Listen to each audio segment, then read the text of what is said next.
Hey guys, what is up? It is the Fast Break Report here, bringing you guys another vlog. So, Pacers game against Orlando Magic last night did not go the way that we anticipated. Got kicked in the fucking teeth last night, ain't they? Shit was pretty bad. I was gonna call it what it is, man. I didn't get to watch this game. I was busy focusing on a parlay that I ended up completely fucking losing on, but it's gonna be what it's gonna be.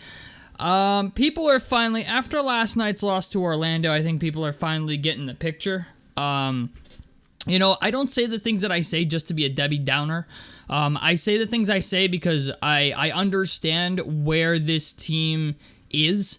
Last night, Tyrese Halliburton, 4 of 14, not good. Benedict Mathurin, 4 of 12. Miles Turner, 3 of 10. Bruce Brown, 4 of 7. He was a bright spot in the starting lineup, but still a box plus minus of negative 20. Obi Toppin was 3 of 8. Jordan Nwora played his ass off, plus 18, was 8 of 11 from the field, 72% from the field, by the way. TJ McConnell was pretty good. Ben Shepherd, 2 of 5. Buddy Hield, 1 of 4. Aaron Nesmith, 0 of 2. Jarris Walker, 3 of 6. Was nice to see Jarris play well last night. Jalen Smith played pretty well, and Isaiah Jackson played all right. And what I mean by all right, I mean Isaiah Jackson shot 1 of 2 from the field. Jalen Smith was 4 of 5. I mean, honestly, man, our starters did not deliver last night. Our starters got the fucking brakes beaten off of them last night. And I'm not going to focus so much on the game, but the fact of the matter is, man, I say the things I say for a reason. I don't say the things I say just to be a Debbie Downer or just to be negative. I understand where the fuck this team is at when either Tyrese Halliburton is out or Tyrese Halliburton isn't playing at an all-star level. Last night was like one of the rare nights where Tyrese Halliburton flat out just did not have it going. I don't know what the deal was, but he did not play well last night. 4 of 14 from the field is really fucking bad, okay? But the fact of the matter is, everybody got so caught up in how good our offense is that people have just completely disregarded defense. Like, there's videos all over YouTube right now about how good the Pacers are. The Pacers are going to upset the league. The Pacers are going to do this. Pacers are going to do that. Listen, man, I'm not buying into that. I'm just not. I love that, we got guys getting minutes. It's not Benedict Mathurin's in his second year. Jarris Walker got more minutes last night, so that was one positive out of it. But, once January rolls around, you know what I'm saying? People are going to be back to, calling for Rick Carlisle's job and saying how bad we are on defense and trade this guy, trade that guy. Kevin Pritchard needs to be fired. The GM Buchanan needs to be fired. That's what's going to happen, okay? And I hate to say that, but, after December, man, have you guys looked at the January schedule? If you haven't looked at the January schedule, let me tell you about it, because the whole month of January is a real pain in the ass, okay? So starting January 1st, okay, we play the Milwaukee Bucks, okay? January 3rd, we play the Bucks again. January 5th, we play the Hawks. January 6th, we play Boston. January 8th, we play Boston. January 10th, we play Washington. We should be able to win that game. Then we play January 12th, Atlanta. January 14th, Denver. January 15th, Utah. A game we should win, but it's also a game we could lose. January 18th, we play Sacramento. January 19th is Portland. Those are 2 games we could win if we play well. Okay, January 21st, we play the Phoenix Suns. January 23rd, we played the Denver Nuggets. January 25th, we play the Philadelphia 76ers. The 26th, we play Phoenix again. The 28th, we play Memphis. They'll have Ja Morant back. And then on the 30th, we play Boston again. And starting February 1st, we play the Knicks. I mean, the whole month of January is mostly playoff teams. I think there's maybe 3 or 4 games in that entire month that I'm yeah, we have a legitimate shot to win them, that I'm that's legit. But we play Boston 3 times in a month. We play Denver once, we play Phoenix twice, we play Atlanta twice. I mean, there's a reason I say the things that I say. There is a reason I don't just buy into Miles Turner. Okay? There's a reason when as soon as the season started, I was people are going to get excited to start the season, but once January rolls around, suddenly everyone's ass is going to tighten up and start saying, we need to trade. Come January, I'm going to tell you right now, Come January is when people are really going to start calling to trade Miles Turner or trade, Buddy Hield. Last night, I already saw a couple people who were like, yeah, we need to trade Buddy. And I agree. We do need to trade Buddy because we're not going to pay him what he wants to be paid. So yes, I agree with that. But come January, man, like, January's not light. That's why we need to win as many games as we can right now, because January's not going to be an easy month. Like I said, we play Boston 3 times. And I just think to myself, man, people are going to get a rude awakening. You know what I'm saying? Like last night was not good, man. Like it wasn't just one player that played bad last night. The entire fucking team played bad. And people are always like, oh, like when you say things, in every sports team is like, I get that you don't want to be a Debbie Downer. I get everybody wants to be confident in their team.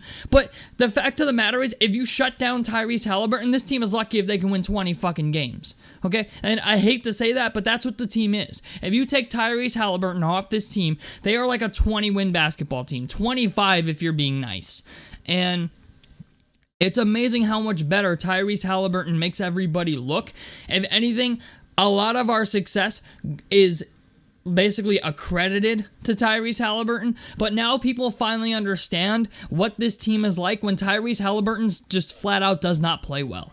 So, and you know what, man? It's like, it sucks because, like, there's a reason why I call for a second star. There's a reason why I called to trade Miles Turner. There's a reason why I have concerns with Jarris Walker and Benedict Mathurin. I get that they're still young, but, there are certain guys you look at coming out of the draft and see the way they just the way that they play ball, and you're like, yeah, that guy's gonna be good. Okay, or that guy's gonna be all right. He might not be amazing, but he's gonna be good. Okay, like I think Benedict Mathurin will be good. Jarris Walker will be good to some extent, but I'm just like, the idea that, like, as soon as we drafted Jarris Walker and, we signed Bruce Brown and then we traded for Obi Toppin, all of a sudden people were like, oh yeah, we're gonna be like, we're gonna win 60 fucking games. I'm like, what?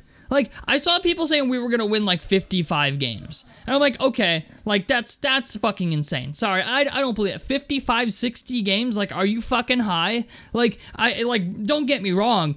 I definitely thought our team was going to play better. I think we could win, like, maybe 47 games. But if we lose our ass off the entire month of January, that's not going to happen. You know what I'm saying? So it's just the idea. I get that people are confident. I get that people want to be excited for things. And yes, some of the moves that we made in the offseason were very exciting. I still think Obi Toppin was a steal. I don't care what anybody says. We traded a bag of chips for Obi Toppin. We traded 2 second-round picks. We got Obi Toppin for a 9th grader and a 10th grader. Okay? Like, those second-round picks are way out, bro. So, the idea that we got Obi Toppin for that, I'm like, I don't care how good or how bad he plays. We got him for a fucking steal. You know what I'm saying? So I just, like, everyone, like, it's crazy to me how hot and cold people blow on this team based on how they play. Like, there's a serious case of recency bias with this team.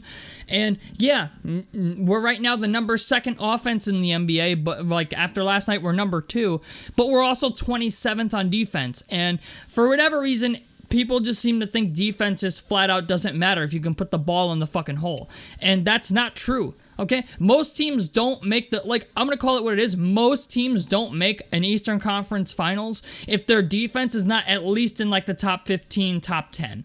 Okay? Like, you have to have some sort of decent defense. And if you don't, then you're just going to get run off the fucking court. You know what I'm saying? Like, yeah, we're number 1 in pace, I think, and number 2 in offense, but that's because we're just outrunning teams, okay? But when it comes to playing defense, we're letting teams score whatever the fuck they want. I mean, Orlando put up, 130 last night against us? I mean, and that's Orlando. I'm not saying Orlando's a bad team, but, like, if this is the way we're going to play, like last night against Orlando, we gave up 128 points, okay? We scored 116. It's bad, man. And then a couple days ago against Philly, we gave up 137.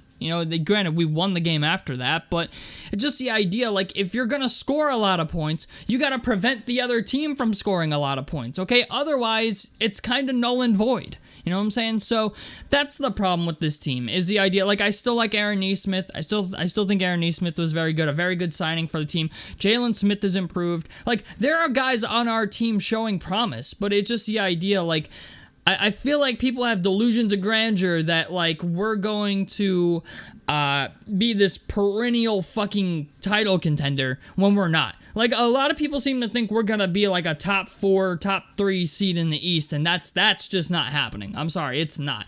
Yeah, maybe in the top 5 if we're playing really well is like the ceiling, but I still think we're going to be 7 through 8 and potentially even a play-in team, depending on how January goes. It's just the idea, like, I feel like a lot of people had really high expectations for this team. Like, I know people are expecting us to make the playoffs, and we have enough depth to the, like, extent where we should be able to do that. But the problem is, even if we are a playoff team, we're probably getting bounced in the first round if we draw Milwaukee or Philly or Boston. You know what I'm saying? So it's just the idea. I don't say the things I say just to be an asshole. I don't say the things I say just to piss people off. I say the things I say because I see what the fuck is going on. You know what I'm saying? Like I say this to people all the time. People lie, numbers don't. Okay? And I get that numbers don't always tell the whole story, but they give you a pretty good fucking picture. And when I look at this team on paper, I'm like, okay, yeah, we score a lot of points, but we give up a lot of points. And, you know, part of that, I think, is also, like, Jarris Walker needs to play more. He's going to be fucking Miles. It is what it is at this point. But Bruce Brown hasn't been playing well on defense. Tyrese Halliburton hasn't been playing well on defense. Ben Mathurin hasn't been playing well on defense. Like, these are guys that made improvements in the offseason on the defensive side of the ball, but they're still not, you know, defensive specialists by any means. So I don't know, man. It's gonna be what it's gonna be. But it's just the idea, like, I don't want people to get pissed at me because they think I'm just pissing in people's Cheerios to piss in people's Cheerios. Okay? I piss in people's Cheerios because I like to be realistic about where the team is and how good the team is.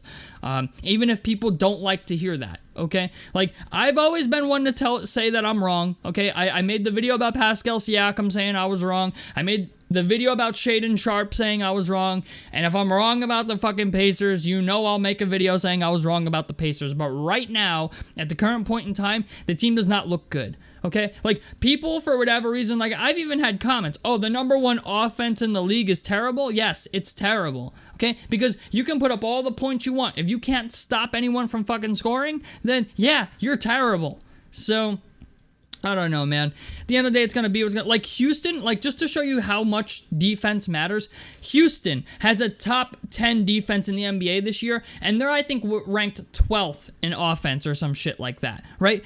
But they're still in the playoff picture in the West of all teams because they prioritize defense, okay? If you prioritize defense and you got your guys that can score, you're gonna be fine. But you can't, no team in the fucking league, in the history of the league, other than maybe the 04 Phoenix Suns, okay, has been a number 1 offense and, like, dead last in defense and made a finals. It rarely ever happens, if ever, you know? So it's just the idea, like, I get it, like, people, like, we kind of are the East Coast Sacramento Kings, or the Sacramento Kings are really kind of the West Coast Indiana Pacers, because they're in the same situation. They score a lot of fucking points, but can't play defense, and things normally don't go well for teams like that. Just saying. Like, they normally don't go the way you think they are at all. So, unless this team starts getting better at defense, I don't have a lot of hope for the January schedule. That's really the thing. Like, we can't lose to Boston again by 51 fucking points. Okay? Like, at that point, like, I think that would be like the ultimate demoralizer, is like Boston beat you by 51 again. So we can't have that again. That was embarrassing. I hope it never happens again. So tell me what you guys think about this down below in the comment section below. A like helps me out. Subscribe if you guys want to see more on the Fast Break Report. And out of this motherfucker. Peace, guys.